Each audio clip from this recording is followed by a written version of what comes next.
चलो जी सब मालिक की दया है। हाँ जी, आपके क्वेश्चन तैयार हैं? क्योंकि काफी टाइम हो गया मुलाकात को। पिछली बार थोड़ा बिजी चल रहा था, ऊपर से नेट नहीं चल रहा था वहां जहां मैं गया हुआ था। क्योंकि 12 महीने ट्रैवलिंग करता हूँ मैं, एक एक दिन में 3 3 4 4 शहरों में जाता हूँ तो करके। हाँ, लेकिन अभी मैं दिल्ली में हूँ और बहुत अच्छा नेटवर्क है यहाँ पे। तो जो भी आपके सवाल हैं आप पूछ सकते हैं एक एक करके। वैसे फिर भी मैं ये कहना चाहूंगा कि ये सवाल जो आपके होंगे ये ऐसे सवाल हैं जो लगभग हर आदमी के सवाल होते हैं दिमाग में, और इन सवालों का जवाब हमारे सत्संग में ही मिल जाएगा अगर आप लाइन से सीरियल से केवल 50 सत्संग सुन लें। तो आपके जितने भी सवाल दिमाग में हैं, एक को छोड़ के एक सवाल ऐसा है जो नहीं मिलेगा उसका उत्तर, क्योंकि मैंने दिया ही नहीं है। उसके अलावा सारे सवालों के जवाब आपको सत्संग में मिल जाएंगे। लेकिन फिर भी मैं यही चाहूंगा कि जब आप जुड़े ही हैं हमारे से तो सवाल अपना सामने रखें ताकि अभी की अभी संतुष्टि हो, सवालों का जवाब मिल जाए। हाँ जी बोलिए। हाँ जी वो सतनाम नितिन जी, एक सवाल साहिब बंदगी हाँ एक्चुअली जी, आपके एक एक करके पूछते रहे आप। जी जी आपके वीडियोस में रहता हूँ तो उसमें एक मेरे को थोड़ा सा अगर आप बता पाए कि जीव, सूरत और विश्वात्मा और परमात्मा, ये 4 चीजें क्या है, थोड़ा सा बता दो। हाँ बहुत बढ़िया। जीव, सुरत, विश्वात्मा और परमात्मा। सबसे पहले शुरू करते हैं जीव से। जीव क्या है?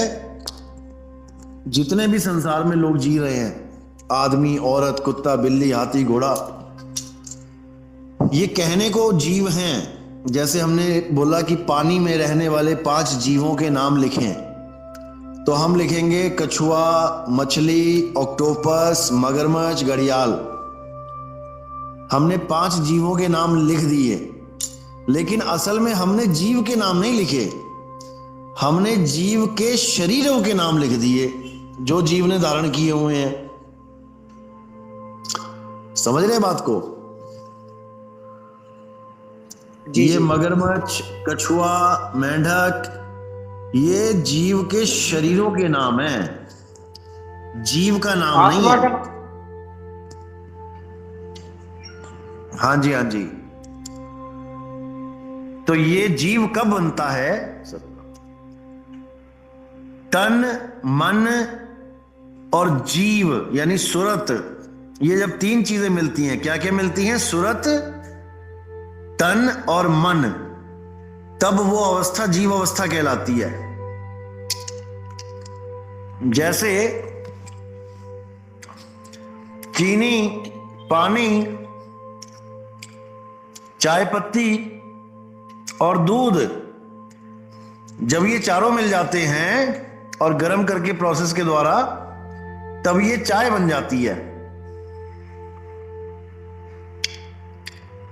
आप अकेले दूध को कहो कि ये चाय है, नहीं है। आप पानी को कहो ये चाय है, नहीं है। आप चाय पत्ती को कहो ये चाय है पीने वाली, नहीं है। आप शक्कर को कहो तो नहीं है। लेकिन जब सबको मिला दिया आपने, तब वो चाय बन गई। इसी प्रकार जो जीव अवस्था होती है वो तब बनती है जब हम आत्म स्वरूप को छोड़ के जीव स्वरूप यानी देह स्वरूप में आ जाते हैं। तब हम स्वयं अपने आप को जीव कहते हैं। जैसे अभी हम कहते हैं कि हम परमात्मा के जीव हैं, उसके अंश हैं, यानी हम अपने आप को जीव भी नहीं समझ पाते, हम अपने आप को शरीर मानने लग जाते हैं। तब हम जीव अवस्था में आ जाते हैं। अज्ञान दृष्टि में होते हम अविनाशी ही हैं, हम नहीं मरते हैं, मरता हमारा शरीर है, लेकिन फिर भी हम जीव ही कहलाते हैं। जिसको बोला है ईश्वर अंश जीव अविनाशी। जैसे ईश्वर अविनाशी है वैसे ही जीव भी अविनाशी है। बस गलती क्या कर दी इसने, शरीर को धारण कर दिया। इसी गलती को सुधारना है। यही जीव जब गुरु के पास जाके आत्मज्ञान प्राप्त करता है, जीव और आत्मा अलग अलग है, एक मत समझना, इसीलिए इसको जीवात्मा कहते हैं। जीवात्मा यानी जीव प्लस आत्मा। अगर जीव और आत्मा एक ही चीज होती तो जीवात्मा बोलने की जरूरत ही नहीं है। जैसे जल और पानी एक ही चीज है तो हम कभी ये नहीं कहते कि जल पानी वाटर देना। हम कहते हैं जल दे दो या पानी दे दो या वाटर दे दो। दोनों को एक साथ मिलाने की जरूरत नहीं पड़ेगी। लेकिन जीव अलग चीज है, आत्मा अलग है। आत्मा शब्द सबके साथ लगता है, जीव के साथ भी लगता है, ब्रह्म के साथ भी लगता है और परमात्मा यानी परम के साथ भी लगता है। ये तीनों अवस्थाओं का नाम है। जीव अवस्था होती है जब आप 5 तत्व धारण कर लेते हो। उससे ऊपर अवस्था होती है ब्रह्म की। ब्रह्म अवस्था में आप निराकार अनुभव करते हो अपने आप को, यानी कि सुरति यानी ध्यान, तन और मन, ये तीनों जब मिल जाते हैं आपस में तो ये जीव कहलाता है।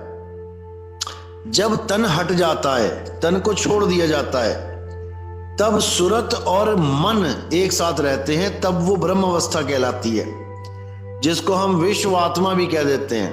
विश्वात्मा यानी निराकार, यानी साकार तन को छोड़ दिया हमने, अब क्या बचा, निराकार। अब निराकार ऐसा कोई कोना नहीं है पूरे ब्रह्मांड में जहां निराकार नहीं है। कण कण में निराकार व्याप्त है, तो वो पूरी विश्व की आत्मा हो गई। जीवात्मा तब होती है जब केवल एक शरीर की आत्मा होती है। जैसे आप एक शरीर के मालिक बने बैठे हो तो आप जीवात्मा हो, और जीव जब हम लिखते हैं तो हम शरीर का नाम लिखते हैं। 5 जीवों का नाम लिखो, यानी मछली, कुत्ता, बिल्ली, आदमी, घोड़ा। तो जो आत्मा एक शरीर को पकड़ के बैठी है वो जीव कहला गई। और जब शरीर की सीमा को खत्म करके वो आत्मा निराकार में आती है, वो जीव जब निराकार अवस्था को प्राप्त करता है तो वो विश्व आत्मा कहलाता है। यानी पूरे विश्व में जगह जगह पर वही है, उसके अलावा और कोई नहीं होता। ये विश्वात्मा की डेफिनेशन है। जब अर्जुन को दिखाया गया था विराट रूप, तब वो कह रहा था कि पूरे ब्रह्मांड में ऐसी कोई जगह नहीं है जहां मैं आपको नहीं देख रहा हूं। वो बात अलग है कि आपने मुझे साकार रूप में विश्व रूप दिखा दिया, जबकि ये निराकार रूप भी है, क्योंकि उसका कोई आकार थोड़ी नहीं है। छोटे से बड़ा बन गया, आसमान जितने हो गए, बड़े बड़े दांत, बड़े बड़े चेहरे, बड़ी बड़ी आंखें, तो वो कोई साकार नहीं रहा, वो तो निराकार भी हो गया साथ ही में। तो उसमें साकार और निराकार दोनों का ज्ञान दिया गया कि जो कुछ है मैं ही हूं, मेरे बिना ना कोई साकार है ना कोई निराकार है। ये दोनों अवस्थाएं जो होती हैं जीव और ब्रह्म अवस्था होती है। इसमें सुरत मुक्त नहीं हो पाती, मन के साथ भी जुड़ी होती है और तन के साथ भी जुड़ी होती है। लेकिन जब मन और तन यानी तन साकार और मन निराकार जब दोनों को त्याग देती है, तब ये अपने मूल स्वरूप में आ जाती है। जो स्वरूप इसने छोड़ा था शुरू में, ये उसी को धारण करती है फिर। और वो स्वरूप क्या है, साकार और निराकार दोनों से परे शब्द स्वरूप है।